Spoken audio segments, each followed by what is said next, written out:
I'm from a small country town called Ivanhoe, New South Wales. Footy has always been a big part of my life, and both sides of my family followed footy, and you know what was going on at home I could sort of escape and use footy as that escape. There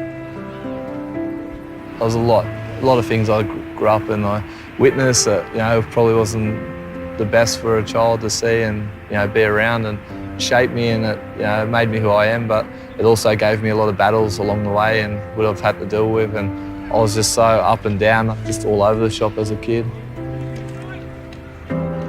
As I turned 18, I was like, oh yeah, football could be a career and a dream, especially for a kid that come from a small remote community. It sort of it was massive. This is McMillan through Winnipeg, charging over the ball, looking for three. It's a hat-trick to Joel Thompson. What a day for Joel. By that time, I was talking to counsellors, but I was never really digging deep into different things that were affecting me. Other kids would have their mum and dads, and they always had the support and love and care. And I used to remember, it was something that I always wanted, that stable home.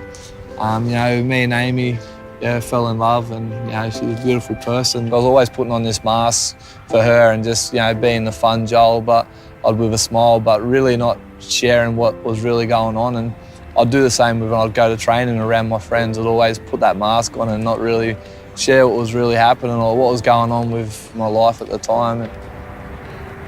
I just wasn't treating myself the best, and I was really hard on myself, and I didn't have the coping strategies. I was never taught how to share how I felt and my emotions, and she encouraged me to go and speak to someone, which was always hard. A grown man, I just didn't want to go and speak to a person I didn't know about what was really happening and my thoughts and what I wasn't dealing with, and letting that all go. I sort of just walked out, and I definitely felt light. I felt like a different person. It was a life-changing moment. And she goes, you've got a powerful story. It's very unique. You should be able to share this story and help others. So I started helping out and lit a fire inside me. I got this special feeling of helping others. I was like, oh, I've never done this before, but it definitely found something that I've really got a passion for and really enjoy, and it's been an awesome ride since.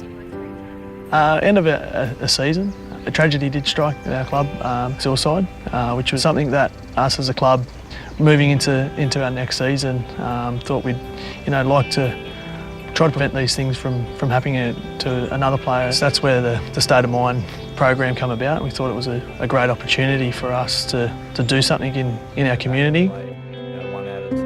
I think having someone like Joel at the club coming to talk to our players is very, very important. State of Mind program is for clubs and community to start breaking down the stigma around people's mental health, to create that inclusive environment, somewhere where people can come to and feel comfortable. For someone with a mental illness, you can't see that. It's not tangible at times. You might hear about it, that someone might be struggling, but going up and asking if that person's okay as a player, as a coach, is something that we're trying to obviously break down here. I think we'll be the first club recognised as a State of Mind club. That in itself is a massive achievement. My role's being an ambassador, everything around mental health, and going out to the football clubs and sharing my story, and showing them that it's okay to go up and put your hand up and ask for help. I'm a perfect example of that. If I didn't make that decision and get that, put my hand up and have someone around me that's seen the signs of me, on a downward spiral, I wouldn't be here today, and I can honestly say that. I don't know where I'd be.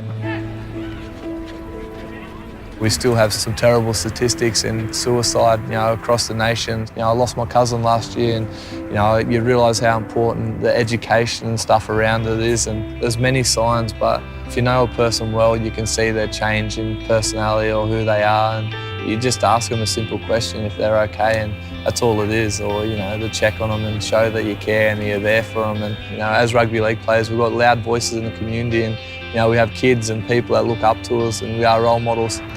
You couldn't be prouder to be a part of the NRL and what they're doing in this sort of space.